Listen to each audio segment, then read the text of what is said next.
આજે આપણે બનાવીશું ઉપવાસમાં ખાઈ શકાય એવી કાચા કેળાની વેફર। તો શ્રાવણ મહિનામાં તમે ઉપવાસ ચાલતા હોય ત્યારે આ વેફર ખાઈ શકાય છે। તો એના માટે આપણે કેળા લઈ લીધા છે। કેળા એકદમ આપણે કઠણ એવા લેવાના છે, તો જ તમારી વેફર એકદમ કડક અને ક્રન્ચી એવી બનશે। અને જો પાકા કેળા હશે તો તમારી વેફર બગડી જશે। તો ચાલો બનાવી લઈએ કાચા કેળાની વેફર, એ પણ આપણે ઉપવાસમાં ખાઈ શકાય એવી। તો સૌપ્રથમ તો આપણે પહેલાં તો એને છાલ આપણે કાઢી લેવાની છે। આ રીતે આપણે ચાકુ લઈશું અને ચક્કાથી આપણે એની છાલ આપણે છોલતા હોય એ રીતે આપણે એને છોલી લેવાના છે।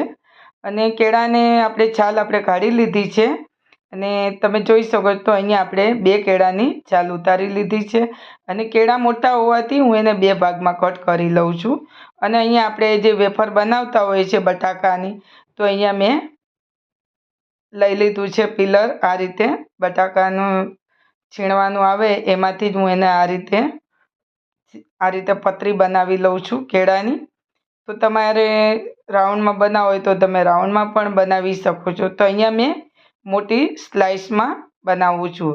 તો હવે એના તમારે જો ડાયરેક્ટ બનાવવું હોય તો તમે ડાયરેક્ટ પણ આ રીતે પાડી શકો છો, પણ તમે સાઈડ પર બનાવીને તમે ઉમેરો તો સારું, નહીં તો તમે ગરમા ગરમ તેલમાં તમે દાજી પણ શકો છો। તો આ રીતે તમારે એને બનાવીને તરત જ એમાં તેલમાં ઉમેરી દેવામાં આવે છે, નહીંતર બહાર તમે રાખશો તો કાળા પડી જશે।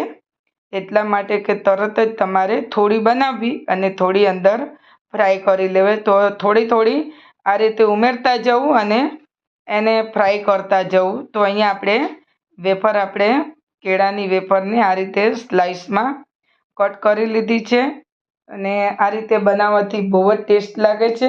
અને બીજું કે જો તમારે ઉપવાસમાં ખાવાની હોય તો તમે મીઠું ખાતા હોય તો તમે મીઠું અંદર એક વાટકીમાં પાણી લેવું અને મીઠું થોડું લેવું અને આની અંદર તેલની અંદર તમારે છંટકાવ કરી દેવો। તો તમારી વેફર એકદમ કડક થશે અને પોચી નહીં બને અને તળ્યા પછી પોચી નહીં થાય અને એકદમ કડક એવી રહેશે। તો આ ટિપ્સથી તમે બનાવશો તો બહુ જ સરસ એવી ક્રન્ચી બનશે। પણ અહીંયા આપણે ઉપવાસ માટે ખાઈ શકાય એવી બનાવીએ છીએ। તો ફરી પાછી આપણે બીજી સેમ એ રીતે બનાવી લઈશું। તો અહીંયા આપણે ફ્રાય થઈ ગઈ છે અને આપણે કઢાઈમાં લઈ લઈશું ફરી પાછી।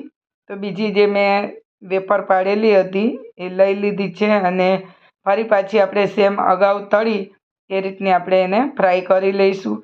તો બહુ છે ને ઇઝી મિત્રો, બહુ આપણે આને કોઈ ઝંઝટ વગર માથાકૂટ વગર ઝડપી એવી બની જાય છે આ વેફર। અને હવે આપણે એને ઉતારી લઈશું। તમે જોઈ શકો છો કેટલી સરસ આપણી વેફર સરસ એવી ફ્રાય થઈ ગઈ છે। તો હવે એને સર્વિંગ પ્લેટમાં આપણે લઈ લઈશું। તો આ રીતે ફરી પાછી તમારે બધી જ ફ્રાય કરી લેવી। અને તમે જોઈ શકો છો એનો અવાજ પણ મેં અવાજ અત્યારે બંધ રાખેલો છે એટલે તમને નહીં સંભળાય, બાકી અવાજ તો એનો એકદમ કડક અને ક્રન્ચી અવાજ છે। તો જોતાં જ તમને ખાવાનું મન થઈ જાય એવો જ આ વેફર આજે આપણે કેળાની તો છે ને મિત્રો, ઘરે કેળાની વેફર કેવી રીતે બનાવવી અને આ વેફર આ રીતે તમે બનાવશો તો તમારી વેફર ક્યારેય પોચી નહીં પડે અને એવી ને એવી રહેશે। તો ચાલો હવે આપણે મસાલાવાળી જો તમારે બનાવવી હોય તો સંચળ પાવડર અને લાલ મરચું પાવડર। તો અહીંયા અમે ઉપવાસ વગર બનાવી છે। તો તમે જો ઉપવાસમાં બનાવતા હોય તો તમે મીઠું ખાતા હોય તો તમે મીઠું તમે ઉમેરી શકો છો, નહીં તો તમે મરી પાવડર અને લાલ મરચુંનો છંટકાવ કરી શકો છો ને ઉપવાસમાં ખાઈ શકો છો। તો મિત્રો, તમને મારી રેસિપી પસંદ આવી હોય તો લાઈક કરજો અને મિત્રો તમને મારા વિડીયો પસંદ આવતા હોય તો તમારા ફ્રેન્ડ સર્કલમાં તમે શેર કરજો, લાઈક કરજો અને સબસ્ક્રાઈબ કરવાનું ભૂલતા નહીં।